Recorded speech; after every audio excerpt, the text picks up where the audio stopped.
For the climate change movement to happen, we need people to go through three stages in their thinking. First, they need to understand that there's a problem. And I think around now, most people, especially in the younger generation, understand the problem of the climate crisis and why it's an issue. Then we need them to go through a second step, which is understanding what it is, but not knowing how to do anything about it. A lot of people are at this second stage where they understand that there's a problem called this climate change thing and it's happening, but it's so overwhelming that they don't even know what to do about it. But we need to take those people who are stuck in the second stage and we need to move them to the third stage, which is not only understanding there's a problem, but it's also knowing what to do about it and understanding how to impact this movement and also wanting to do more. That is a big shift. There's three different steps they really have to go through, and each of those stages are big shifts. And so it's taken us as a collective human population a while to actually do this. But one company that I met with is trying to make this happen all in a single experience, sometimes in just 1 hour. And it's through this experience that they get people to not only shift from understanding that there's a problem to understanding what they can do about it, to wanting to do more for it. And this company is WeHero. And what they do is they work with large organizations, helping them create volunteer experiences that help people go through those three stages. Many of these volunteer experiences center around the environment, especially around creating solar panels and all sorts of other stuff, really looking at this climate change movement. And having all these people volunteer at a single event is always great. They have really great responses and they're really able to make a great impact. But what Andy, the COO of WeHero, really wants to see is not only that they're creating an impact through that single volunteer experience, but also so that they see repeat volunteers where they're going out and actively searching for how can they do this volunteer experience again, and how can they make this impact again? Because they're moving them down those three stages that I talked about at the beginning, from going from understanding there's a problem to knowing what there is to do about it, to actually searching out and wanting to do something about it. This is what we need to happen all across the world. And in this interview, we will really dive deep into how WeHero does this. And we'll also talk to Andy about his two other businesses, all looking to make the world a better place.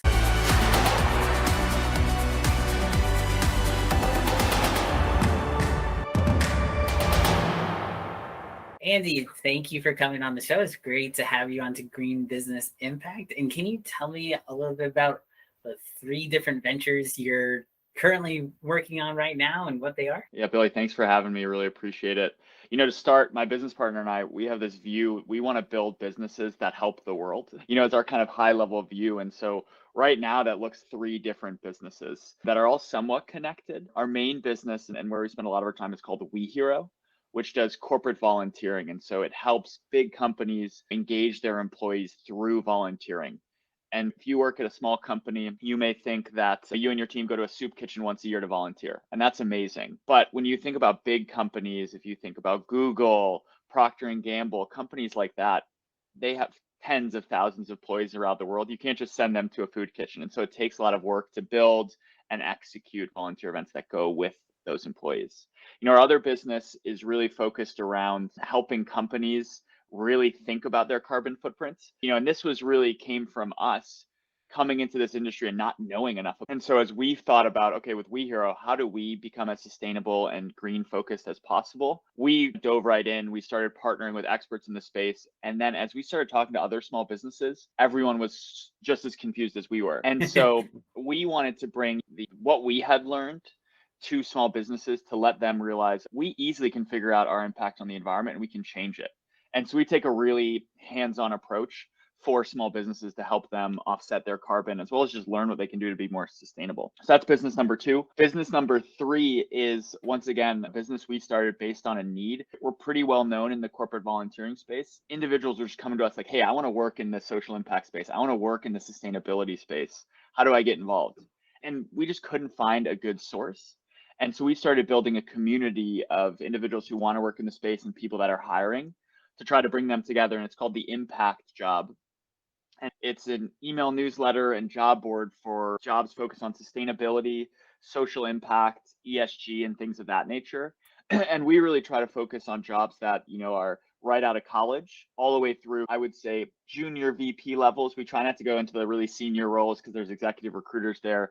We just want to allow everyone, hey, if you want to work in this space, we want to make it as easy as possible, because the more smart people that are working in businesses that want to give back, the more impact we're going to have on the entire world.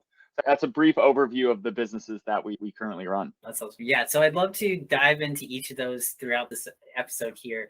And we'll start off with WeHero, which I know is your main kind of business that you guys have started, and then the others were kind of part of the direction that came off from WeHero. So let's definitely start there.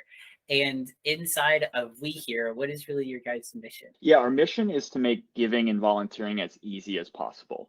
So I think we started 4 years ago with the goal of, I think our initial mission was to impact 1 million people. And we quickly realized that wasn't aggressive enough. We wanted to do more. And we've tracked it. I think we're not too far away from that $1 million number, or million individual number right now. And so we really want to make giving and volunteering as easy as possible for companies. Because if you make it as easy as possible, that's what they're going to choose. And you're going to help just magnify the impact in that capacity. It's really that balance between having maximum impact while making it as easy as possible so that it's just so easy to adapt to and implement. Because a lot of original like sustainability things that happened, it was all about make these changes to your behavior. And I think the biggest thing we learned from all of that is that people don't like to change their behavior. So like if you can make it as easy to adopt and go through as possible, that's going to make the difference. That's going to make the change while still making the massive impact. Because if you don't do that, we're not going to change. Yeah, I couldn't agree more. The mind is what we're ultimately trying to change. And so when we try to make it as easy as possible for employees to say, hey, I want to do this. This looks really fun. And then once you get them hooked and it's easy and fun to volunteer, you're only making an impact in that one time, which is amazing, but it's not a lifelong change. And so if we're helping build solar panels to reduce the need for fires in emerging countries, what you can do there, obviously, is you're making a solar panel. But if you bring someone together for an hour during this volunteer event, we use a lot of psychological lessons from professors. Okay, how can we alter someone's emotions throughout the event so they become very empathetic with the person they're helping? And that takes that one-off experience, and that's how you make the psychological change in someone. So they're like, oh, this is really important. I not only want to do it for the world, I want to do it for the individual that I'm helping. And they're so much more likely to make changes. Then if we could figure out how to change people's behaviors, I think everything would be fixed, but it's a slow, long process to do. Definitely. And so did you guys work on solar panels? Is that like one of your volunteer activities? Yeah, so we have probably about 30 like standard volunteer experiences at this point that we do a lot, and then we're always building custom ones. And so we've done a lot in solar panels in emerging worlds. We've done a lot, I would say about half of our events are sustainability or environmentally focused, while the other half are focused on other things, other causes that I'm sure you think of, hunger, poverty, things of that nature. Gotcha. Very cool. Yeah. And where do you create these solar panels? Is it like depend on the business that you're working with, or is it they mostly in the US and they're sending these to other countries, or what does that look like? It's a great question. I'll answer it how we work in general. The first thing is we are not the smartest people in the world. We are great at volunteer events and working with companies. And so what we've done is we have an incredible events and nonprofit management team that goes out there and they meet the best nonprofits in the world. And so they find these organizations who are doing incredible things in every corner of the globe. And then what we try to do to them is, hey, we have a lot of great company relationships in the US and abroad. How can we help your mission with resources like funding from these companies as well as employee volunteering? And so we're trying to help both sides. Nonprofits are obviously under-resourced, especially in the environmental space. And so how can we just help throw gas on their fire? And so it's different for every event, but most nonprofits, you have what they need. And let's say they're trying to distribute solar panels in the desert in Africa, whatever it may be. We want to help them get solar panels into their hands. Then it's often our job to figure out, okay, do we construct these? How do we handle them?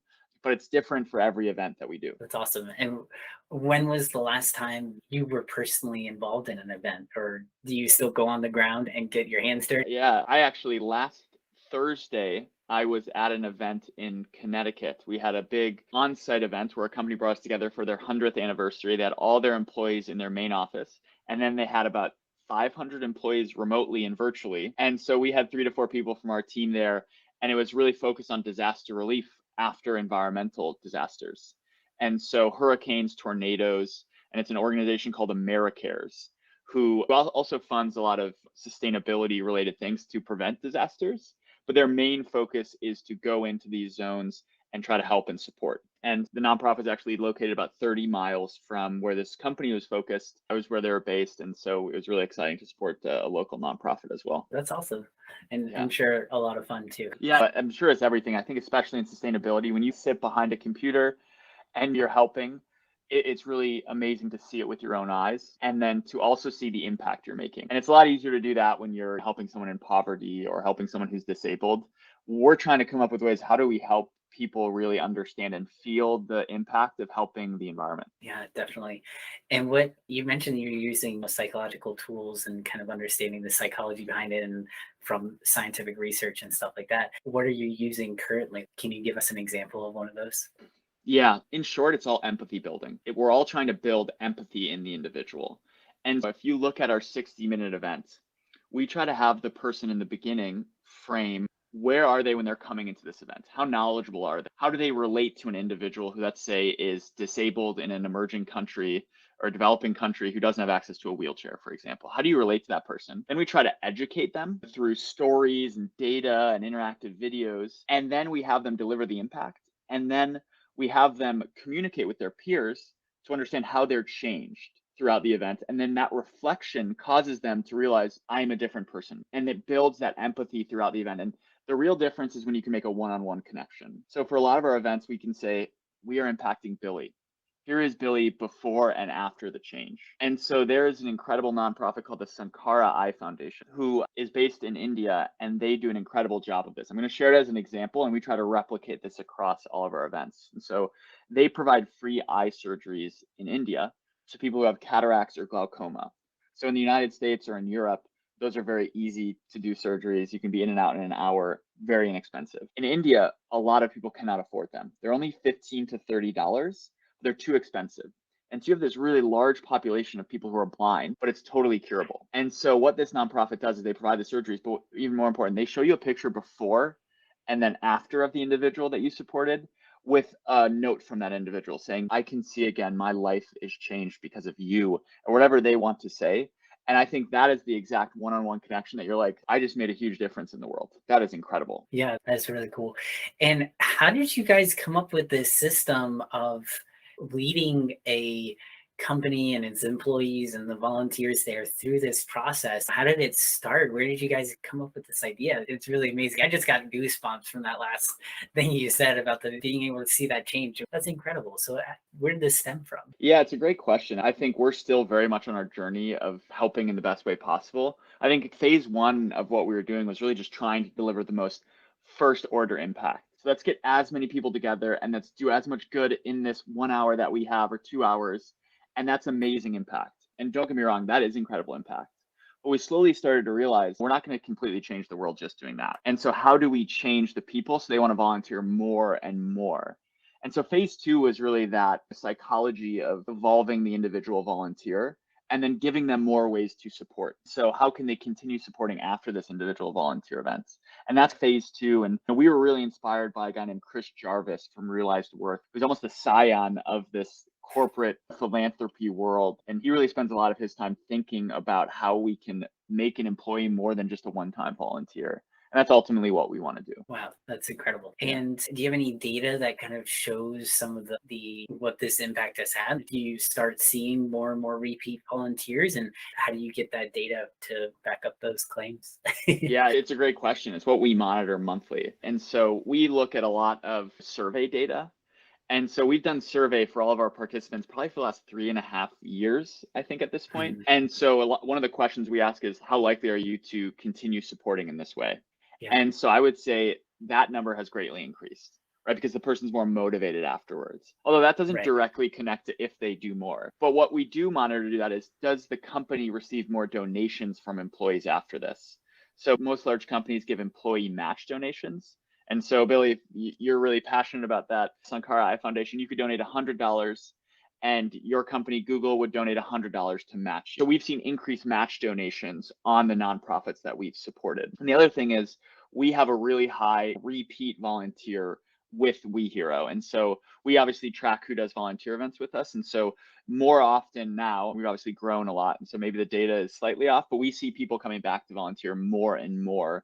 And we think that's largely due to the overall experience and how it's almost contagious that you want to deliver the impact. That's awesome. And what are your percentage rates on survey data with people actually like responding to surveys? I know it's really not the best way to gather data because lots of people don't answer, but if you're making this change in these people's lives, I would assume that it might have a bigger impact and they might be more willing to answer a survey, although we all get very busy. It's a great question. I think we struggled with that right when we started.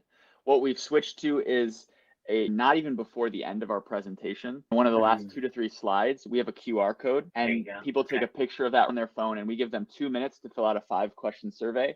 And so it's almost part of the experience. And so we get pretty high survey responses, but I think that's because we value it. We need to keep making these better so that more people want to keep giving back.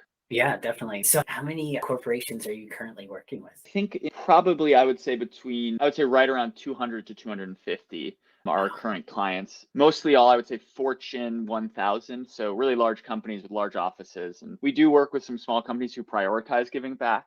But as you're a small business owner, there isn't always the same resources to be able to do that. And so we've evolved and we do a lot of 10-person events and a lot of 500-person events and programs. And so it's really ranging across all industries too. That's really cool. What are your goals for WeHero in 2022? It's a great question. I think our number one goal is to keep helping companies in a ton of different formats. So all of us, I think we're hopeful that COVID continues to ramp down, but the changes from COVID are never ending at this point. I think we're going to have hybrid, remote, in person. And for a company like ours, we want to be able to serve everyone really effectively, no matter what their situation is. And we want to be able to help employees no matter where they want to work. And so that's number one goal. And if we do that effectively, and we've been very fortunate to do that, I think we really monitor 2 things. One, it's like the number of companies, how much money we make as a company, but it's also impact. And so we try to double our impact every single year. And so there's obviously a few ways you can do that. You could double your total participants, or you could double the amount of impact you have in each event. And so we're really talking about first order impact here. So ultimately, we hope we triple or quadruple the second order impact. The other thing we want to do is continue expanding our volunteer efforts. I think 3 years ago, we didn't do much in sustainability. Now we spend half of our time there because it's such an important cause area. And so we're going to continue expanding. We've started focusing a lot around mental health as well. And I think continuing to evolve to where needs are in the world is really important. Definitely. And how did you guys adapt to COVID with being this event-based service? What did that look like for you guys? Were you guys already thinking about virtual, or was this like something that threw you a huge curveball? Yeah, we were really lucky, just candidly. I think some people were unlucky and some people were lucky, and this is how the way the world works. So even pre-COVID, we realized we couldn't just keep traveling around the country to do events. That wasn't going to do what we wanted to do. And so we started shipping volunteer events from our warehouse to offices around the country. So let's say you're based in the middle of Wisconsin, where I'm from, and you have an office of 20 people. We could ship you a volunteer experience that has all the materials, all the supplies, and you and your team could follow almost like a masterclass keynote with information, videos, and you could do it on your own. And so that became really popular before COVID for smaller companies. And let's say you're Google and have 4 different offices, we could send it to all 4 offices, do a live event, or you could do it yourself. So we were really lucky. We had that infrastructure set up. And so the only change we had to make in March of 2020 was we should just buy some smaller boxes. And we started sending it to individual homes. And so we were in a really good position. And I think our belief is that hands-on volunteering is so important. To have your hand on something is far better than another Zoom meeting.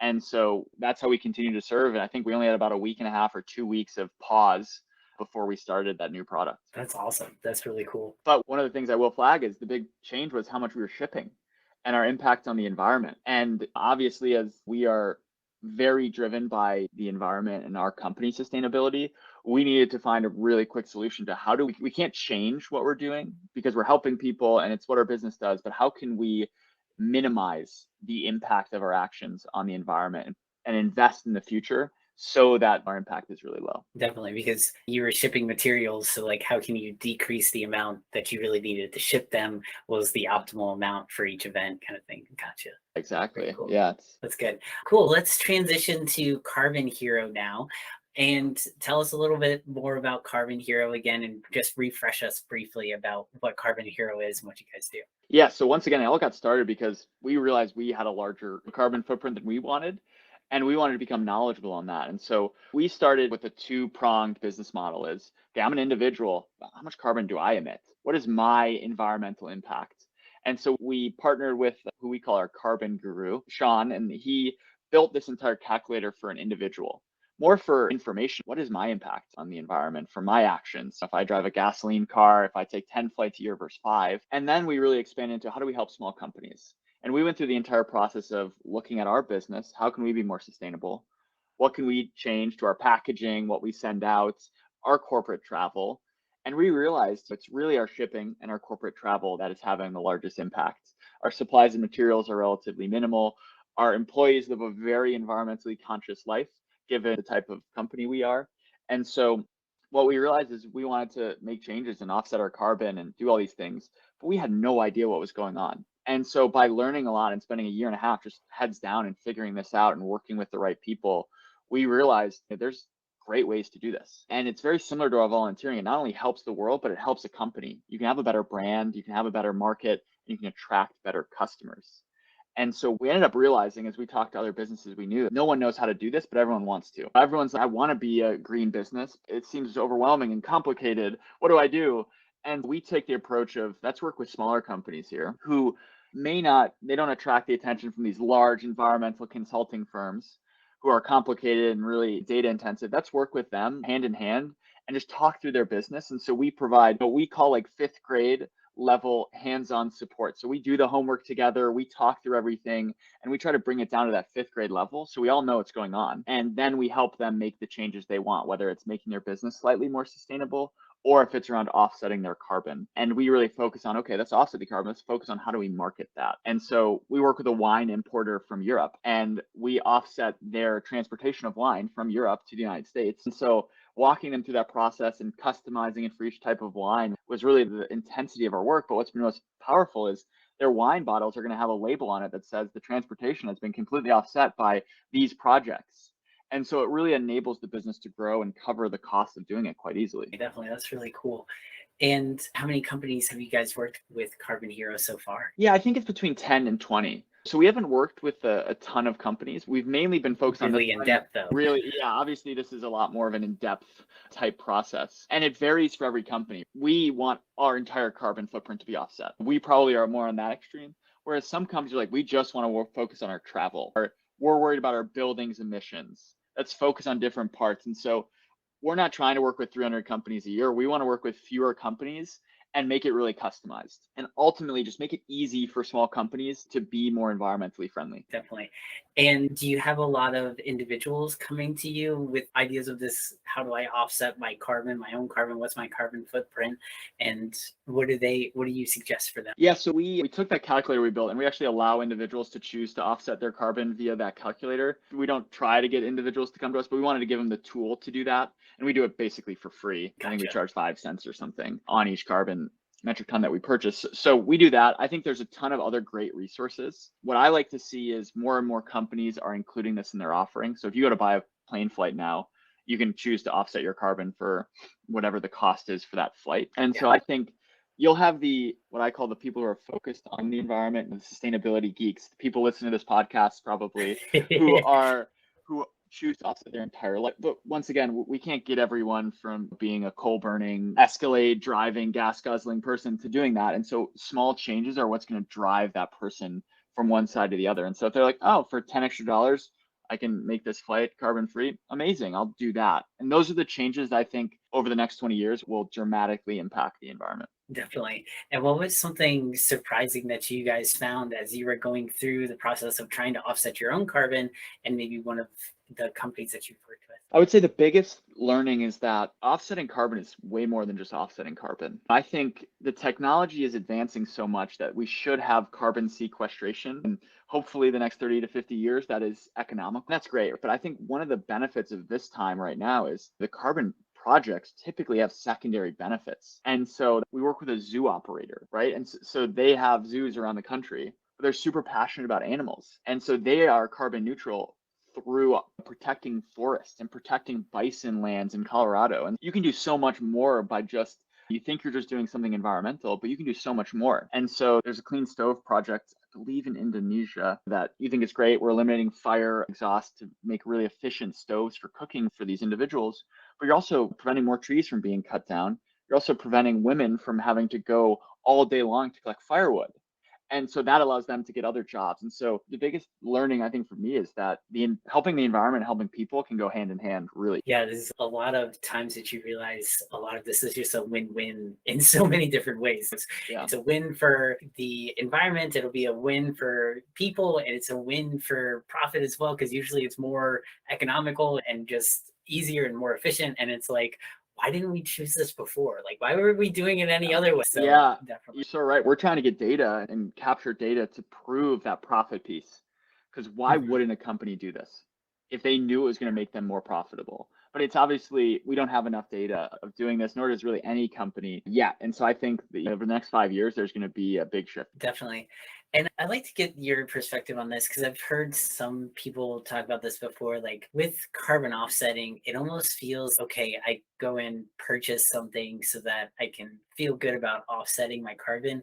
But then does that make it so that, oh, I can just keep doing business as usual versus needing to actually change the structure and the sustainability of the business rather than just saying, oh, I just purchased some VCs and then we're back in business. It's the right question to ask. I think the way that we view it is number one thing you should do is try to make your business more sustainable. That's what's most important, right? We don't advocate you start buying a bunch of carbon offsets and then go fly around the country more than you need to because you're like, oh, I've got carbon offsets.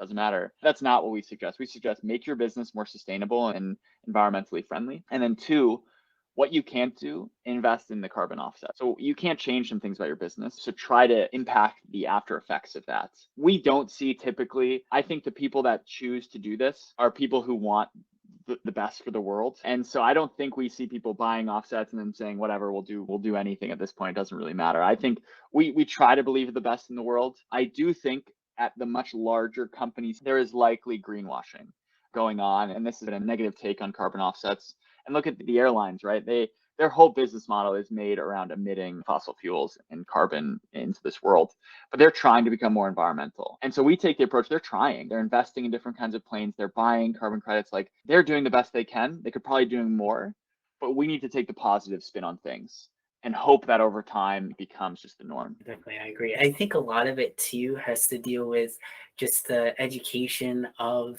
people in the corporate setting up there may not even know, like they're trying to answer to the population is saying one thing, and it might be popular knowledge that if you need to get rid of plastic or something like that, as an example.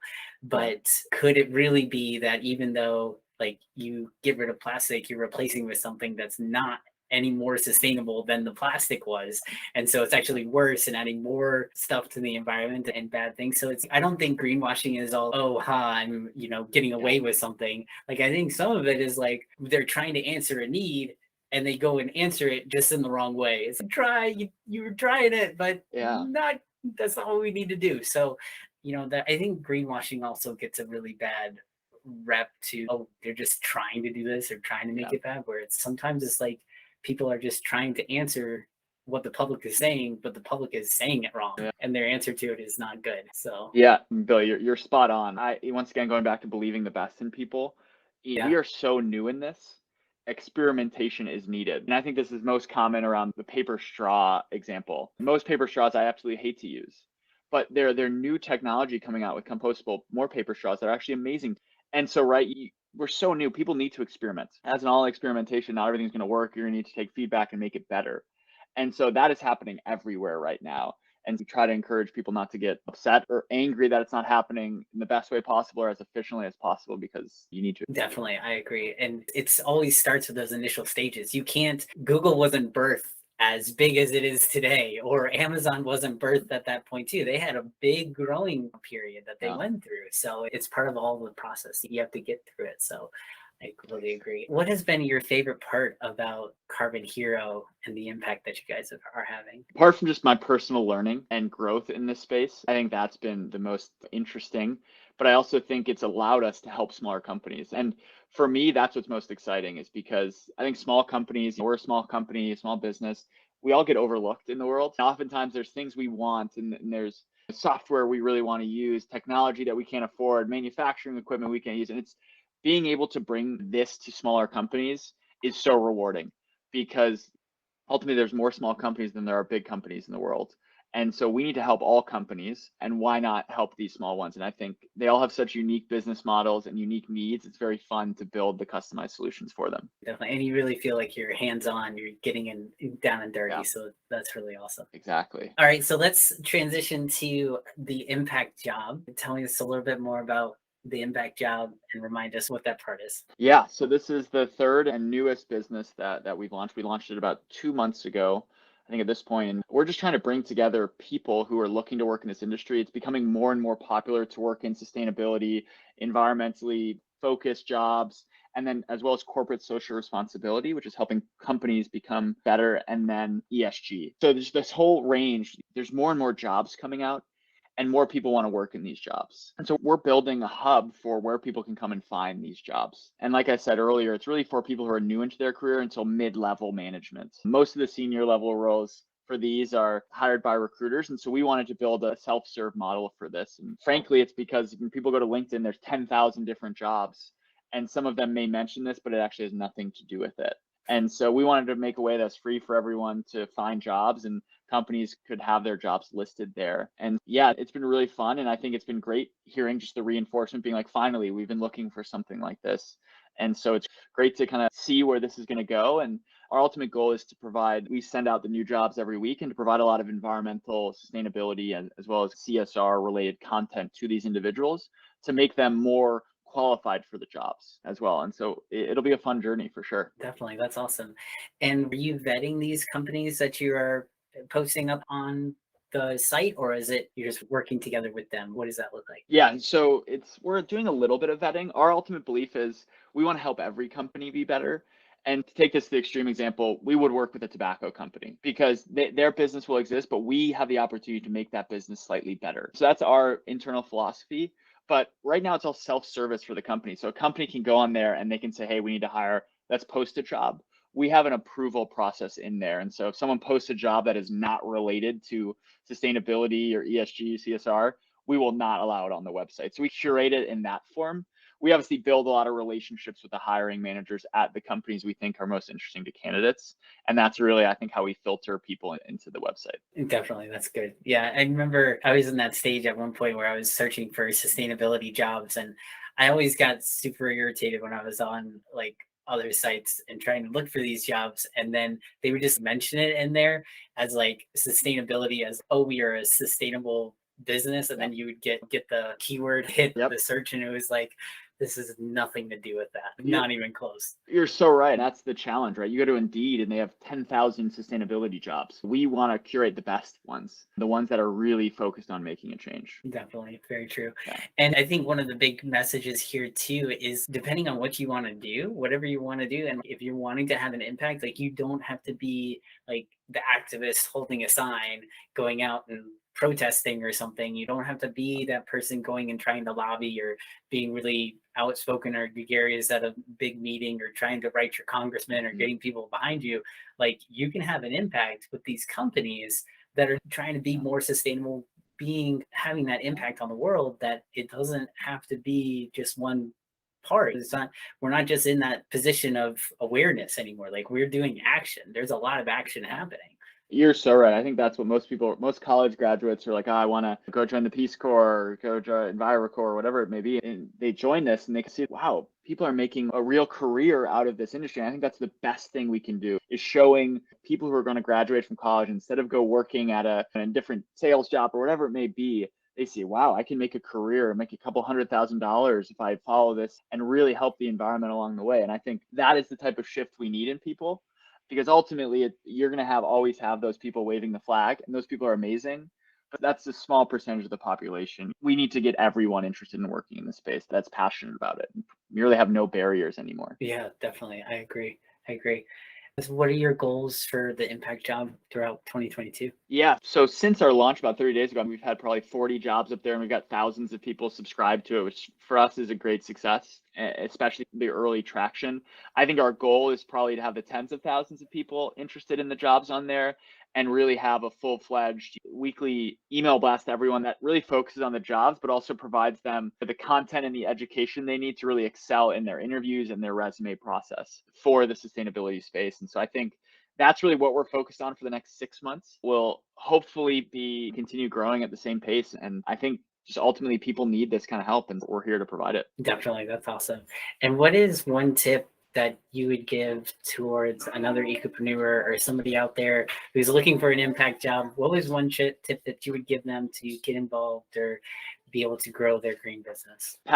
Be passionate. I think when you speak to someone who really cares about what they're working on, that person's going to be motivated. And so when you're trying to get a job or you're growing your own business, if you're passionate about it, that passion is contagious. And so if you're talking to someone who's recruiting you or you're interviewing with, be passionate about it. And if you're selling something at your business, like if you're passionate about it, you're going to be way more likely to get a sale. And so I always tell people, let's say you're really focused on solar panels or different forms of heating and air conditioning, get really in there and be passionate about it. And that's going to make you more successful in your career and business. Definitely. I can't agree more. And if somebody wants to reach out to you and learn more about WeHero or CarbonHero or the impact job, how do they get in touch with you? Yeah, I will send over links that you can put into the show notes. We've got our websites. You can follow me on Twitter. That's where I'm most easily contactable, I would say, but I'll put the links to the website in your show notes. And that way you can get in contact with us. Perfect. Awesome. Thank you so much, Andy, for joining the show. It was really awesome having you on. And I hope maybe one day we'll be able to get you back on here again. It was so much fun having you on, and we'll be able to talk about where you guys have progressed since now. So it'd be great. Thank you so much again. Yeah, thanks, Billy. I appreciate it, and have a good rest of the day. Yeah, you too. And if you enjoyed hearing from Andy about WeHero, about the impact job, and about CarbonHero, then I invite you to check out this interview with Aswin. He is a volunteer with the Isha Foundation and Save Soil movement. And this interview is all about how they are making the incredible step forward to saving our soil and how important that is for fighting the climate crisis.